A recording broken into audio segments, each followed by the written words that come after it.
ওয়াত্তাখিজু মিন মাকামে ইব্রাহিমা মুসাল্লা, তোমরা মাকামে ইব্রাহিমকে মুসল্লা হিসেবে গ্রহণ করো। মুসাল্লা কি? আমরা যেইটারে অহনে কই জায়নামাজ, আমাকে জায়নামাজ হয়ে গেছে অনেক সুতের।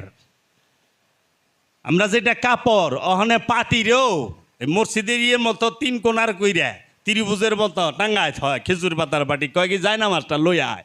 জায়নামাজ অহনে বানায় দিছে খেজুর পাতার পাটি, অথচ জায়নামাজ হচ্ছে কি? মাকামে ইব্রাহিম মুসাল্লা। কি মাকামে ইব্রাহিম কাকে বলে? প্রত্যেকটা ওলিয়ে কামেল, প্রত্যেকটা ওলিয়ে কামেল সিদ্ধ পুরুষ যারা পরিচয় পেয়ে গেছে, যাদের নফসের উপরে রূপী রব ভাসমান অবস্থায় আছে, তারা প্রত্যেকেই মুসাল্লা মাকামে ইব্রাহিম মের মর্যাদা নিয়ে অবস্থান করছে।